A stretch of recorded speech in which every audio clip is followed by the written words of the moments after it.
YCP నేతలు తలపెట్టిన చలో సోమశిల కార్యక్రమం ఉద్రిక్తతకు దారితీసింది. జలాశయం సందర్శనకు వెళ్లిన వైసీపీ నేతలు మేకపాటి విక్రమరెడ్డి, కాకాని గోవర్ధన్ రెడ్డి, ఆనం విజయ్ కుమార్ రెడ్డి, చంద్రశేఖర్ రెడ్డి, రామిరెడ్డి ప్రతాప్ కుమార్ రెడ్డి, నేదురుమల్లి రామ్ కుమార్ రెడ్డి, కిలివేటి సంజీవయ్య, బొమ్మిరెడ్డి రాఘవేంద్రారెడ్డి తదితర ముఖ్య నేతలు వెళ్లారు. జలాశయం ఆప్రాన్ పనులు, సాగునీటి సమస్యలు, రైతుల ఆందోళనలపై ప్రభుత్వ దృష్టికి తీసుకెళ్లేందుకు జలాశయం పైభాగానికి వెళ్లేందుకు నేతలు ప్రయత్నించారు. భద్రతా కారణాలను చూపుతూ సిబ్బంది గేట్లు మూసివేసి వారిని ముందుకు వెళ్లనీయకుండా అడ్డుకున్నారు. దీంతో ఇరువురి మధ్య వాగ్వాదం నెలకొనింది.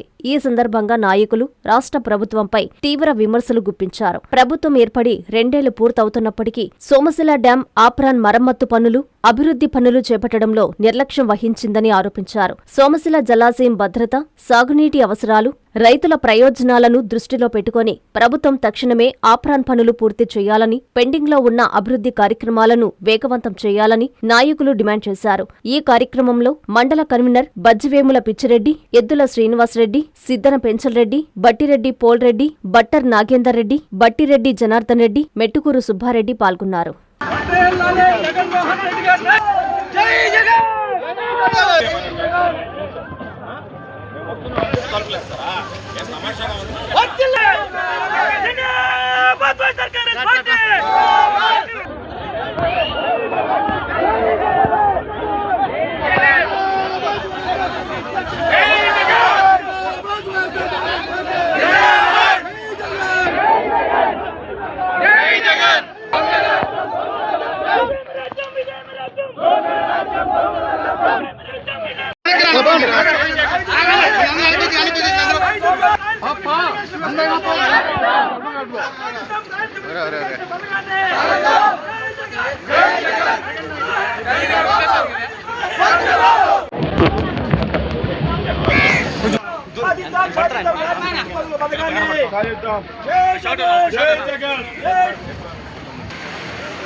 కాదు, మొత్తం అన్ని దేశాల్లో రకరకాలుగా ప్రకృతి మారుతుంది కాబట్టి ఆ ముందు చూపు పెట్టుకొని మనం కూడా చర్యలు తీసుకొని మన భవిష్యత్తు ఏ విధంగా కాపాడుకోవాలనేది మనకు జాగ్రత్త పడాలి.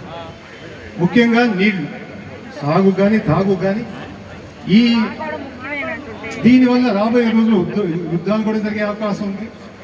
అట్లాంటిది ఈ పరిస్థితుల్లో మన నెల్లూరు జిల్లాకి మనకు ఉండేది మన పెన్నా నది, దానికి రెగ్యులేట్ చేయడానికి ఉండేది మన సోమశిల డ్యాము. ఇంత ముఖ్యమైన ప్రాజెక్టుకి వచ్చే నీళ్ళంతా మన శ్రీశైలం నుంచి దాన్ని రెగ్యులేట్ చేయడానికి, అక్కడి నుంచి ఎత్తిపోయడానికి, అక్కడి నుంచి వరద వచ్చేటప్పుడు ఈ పోయడానికి ఆ లిఫ్ట్ ఇరిగేషన్ పెట్టిన తర్వాత ఆ ప్రాజెక్ట్ని వదిలేయడం అనేది ఈ ప్రాంతానికి ఎంతో అన్యాయం చేస్తున్నారు. రాబోయే రోజులు మనకు కష్టంగా ఉంటాయని చెప్పేసి మీ అందరికి తెలియపరచడానికి, దాని తర్వాత దీన్ని ఏ విధంగా ముందుకు తీసుకుపోవాలి కూడా. ఎందుకంటే మనం గమ్మునున్నామంటే మన చంద్రబాబు గారు మీరు అందరు విన్నట్టు సూపర్ 6 సూపర్ హిట్ అన్నాడు. మనం గమ్మునుంటే మన గవర్నమెంట్ కాలేజీలు అంతా అమ్మేసి ఉండేవాడు. మనం గమ్మునుంటే సాయి కృష్ణ అంటే అబ్బాయి అసలు పోలీసులు స్టేషన్కే రాలేదంటారు. ఏమైనా కానీ వాళ్ళు చేసే ఈ అవినీతులు కానీ, చెడు పనులు కానీ, ప్రజలకి అన్ని విధాలుగా ద్రోహం చేసే పనులు కానీ ఏమన్నా మాట్లాడితే అన్ని విధాలుగా తొక్కేస్తున్నారు. కాబట్టి ఈరోజు అందరం కలిసి ప్రజలందరికీ తెలిసేటట్టు, దాని తర్వాత నెల్లూరు ప్రాంతానికి మళ్ళీ అన్యాయం జరగకుండా చూసుకునేటట్టు దీన్ని ముందుకు తీసుకోవాలి. ఎన్ఎల్ హాస్పిటల్స్ అత్యుత్తమ వైద్య సేవలు సామాన్యులకు అందుబాటులో. అపార అనుభవం గల వైద్య నిపుణులు doctor Nagendra Prasad Kulari, managing director, గుండె వ్యాధి వైద్య నిపుణులు గారి ఆధ్వర్యంలో cardiology, neurology, surgical gastroenterology, orthopaedic, ప్రసూతి మరియు గైనకాలజీ, పల్మనాలజీ, జనరల్ మెడిసిన్ మరెన్నో పలు విభాగాల వైద్య సేవలు. అత్యాధునిక ఎక్విప్మెంట్ గల ICU, operation theatre, క్యాథ్లా, 24/7 emergency emergency మరియు క్రిటికల్ కేర్, అడ్వాన్స్డ్ మిషనరీ గల ల్యాబ్, సిటీ స్కాన్, ఎక్స్రే, అన్ని కంపెనీల హెల్త్ ఇన్సూరెన్స్ సౌకర్యం కలదు. అందరికీ అందుబాటులో అత్యాధునిక వైద్య సేవలు అతి తక్కువ ఖర్చులో. ఎన్ఎల్ హాస్పిటల్స్, PVR కళ్యాణ మండపం ఎదురుగా, అన్నమయ్య సర్కిల్ దగ్గర, మాగుంట లేఅవుట్, నెల్లూరు.